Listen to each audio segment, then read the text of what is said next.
Welcome to our YouTube channel. Today we'll be covering every important thing you need to know about DI boxes. We'll be covering what a DI box does, what the components on a DI box is for, and when to use them. So let's get started. What is a DI box?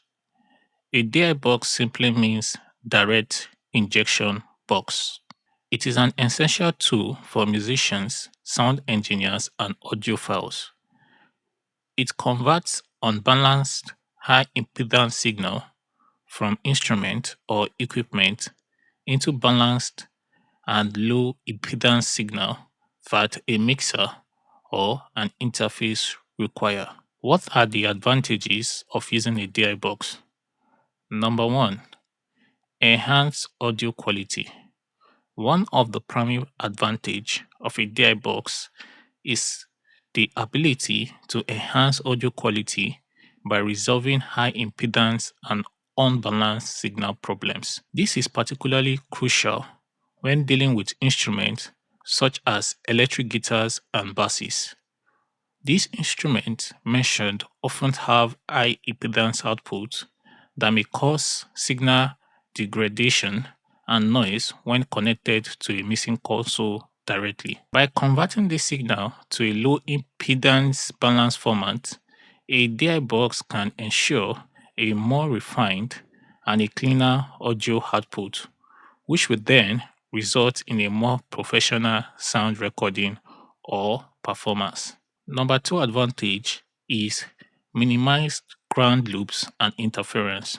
DI box have the ability to minimize ground loops and interference when connecting high impedance instrument or equipment with unbalanced cable to a mixing console or to another destination. These ground loops causes unwanted hums, buzzes, and other distortion that may distract from the overall sound quality. So how do the DI box do this? The DI box isolates the input signal and breaking the ground connection between the input and the output of the DI box, and this therefore results in a more refined and interference-free audio quality.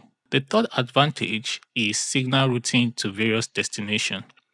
A DI bus can route signal to another destination using the parallel out, link, or through on the DI box. For example, using a DI box to route a signal to an in-ear amp for a musician while the main output is still sent to a mixing console or another destination. We will cover more of this later. In summary, a DI box does the following. 1. Signal conversion. 2. Impedance matching. 3. Noise reduction. 4. Ground isolation. 5.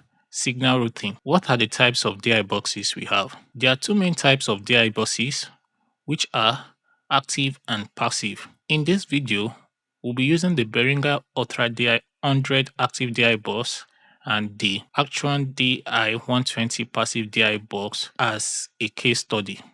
Before we go into details about active and passive DI box, it's important to note that passive and active DI box can have as many inputs and outputs as possible, depending on the design or the brand.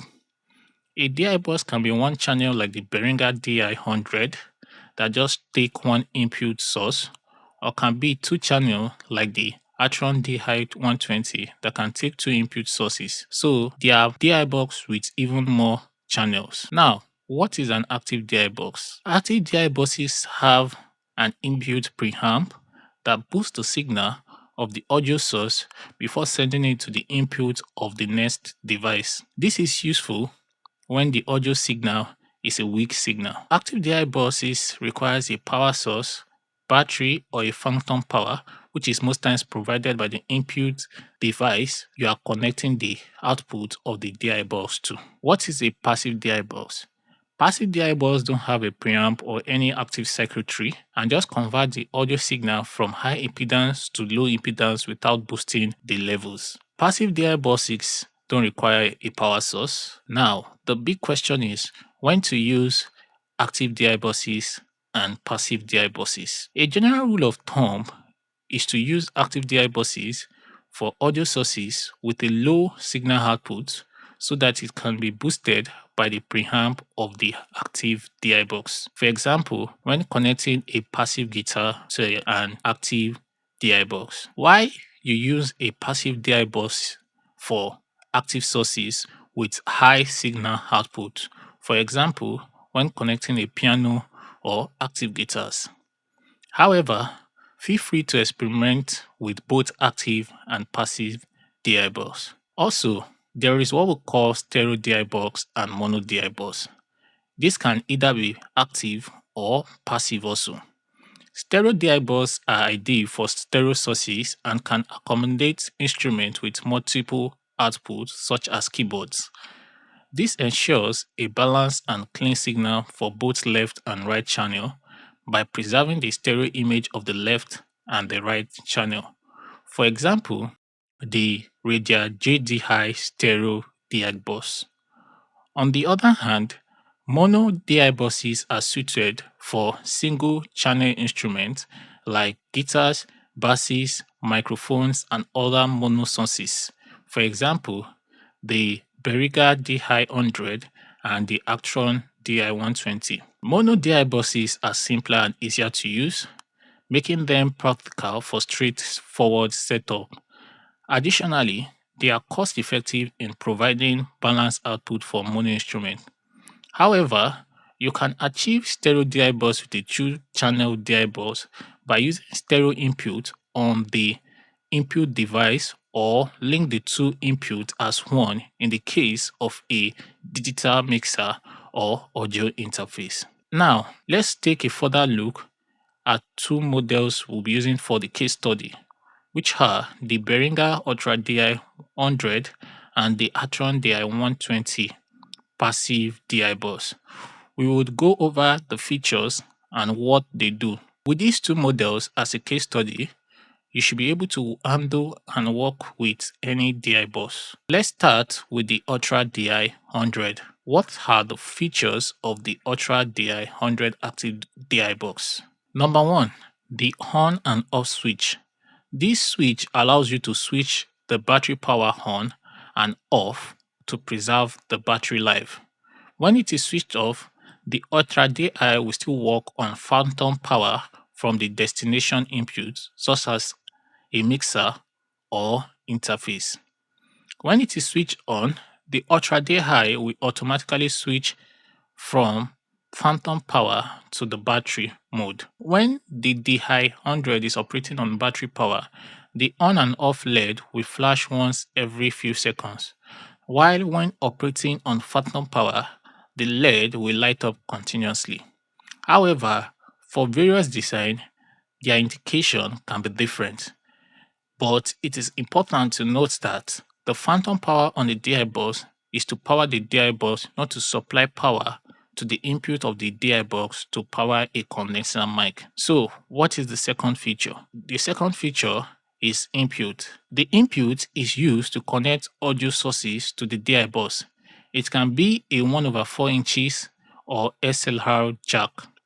It's important to note the SLR input is unbalanced, which means the SLR cables have to be wired differently and the connection pattern is stated below the SLR jack. Lastly, DI box have their frequency response. For example, in the Ultra DI 100, it is between 10 Hz to 93 kHz, which means anything less than that or above that won't be captured. The Behringer Ultra DI also have what is called link out. In some DI bus, it is called par out or through. This is the unbalanced parallel output of the DI bus to send the same audio source to another DI bus input or mixer input or monitor amp. Now, we'll cover this more in when we talk about the connection patterns. Now, the next thing is the attenuation switches. The Behringer DI-100 uses this switch to attenuate or kill every high output sources that are clipping or overriding the gain knob on the mixers. So some sound sources can be too hot for your mixers or an audio interface. So the attenuation switch helps solve that problem. It can go from minus 20 dB to minus 40 and so on. So the next feature is the output. This is the balanced microphone level output of the DI bus that send audio sources to the input in another destination, which can either be a mixer, monitor, interface, etc. Now, the next thing which is very important is the ground lift or earth lift. What is the ground lift?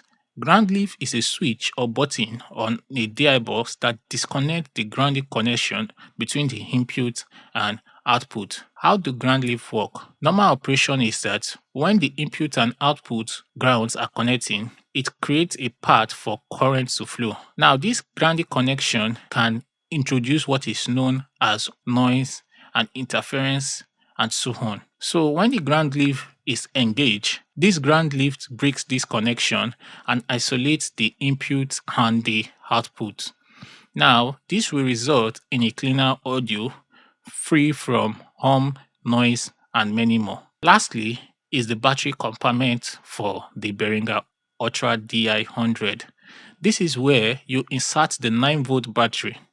All you have to do is to loosen the screw to open the compartment and insert the 9-volt battery in the correct polarity. Moving on to the passive DI bus, which is the Action DI120, it has almost all the features of the Behringer Ultra DI100, except for the following.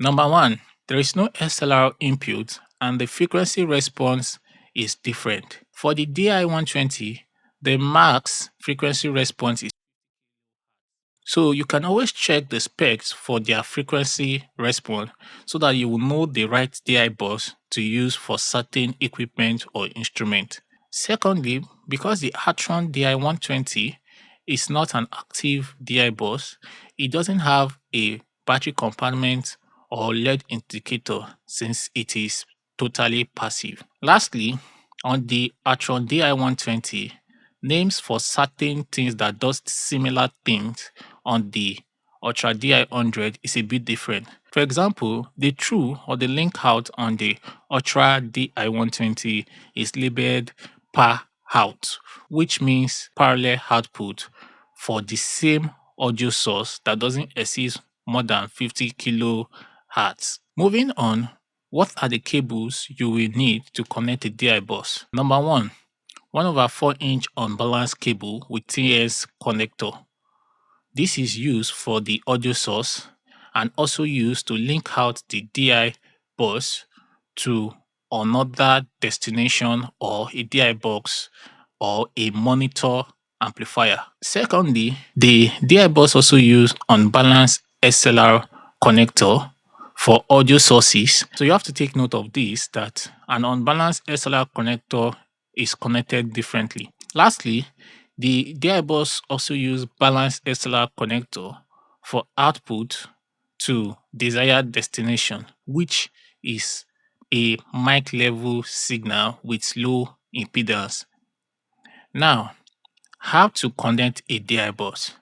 Case 1, when you connect in from the audio source to the DI bus, then you are sending the output of the DI bus to a destination, which could be a mixer. Now, this is the most basic and the most common setup used by people. All you have to do is to connect your instrument to the DI box input and connect the DI box output to a mixer or a recording device. Then you want to set the gain and other settings as needed. Number two is when you want to send the audio source to a DI bus, then from the output of the DI bus to a destination input, which could be mixer or audio interface, then also use the link out to send to a monitor, amplifier, or a combo. This is mostly used by gate relays who want to monitor the audio source that is being sent to the DI box directly. So, in this final part, we'll be doing a short test. We'll be recording sound from a keyboard into the audio interface, which is Focusrite 8920 without no DI box. Then we'll move to recording the sound with the DI box and the battery. Then we'll proceed to recording the sound with the DI box and phantom power. And lastly, we'll be recording the sound with the Atron DI 120.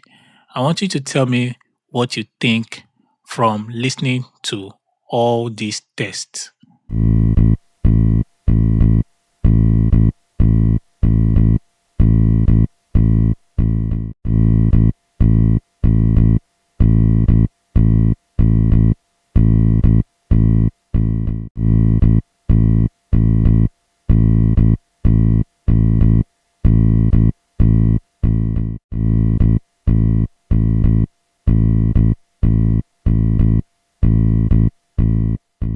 In conclusion, I believe with all this explanation, you should know what a DI box is and when to use a DI box, and also the types of DI box we have. If you love this content, subscribe for more.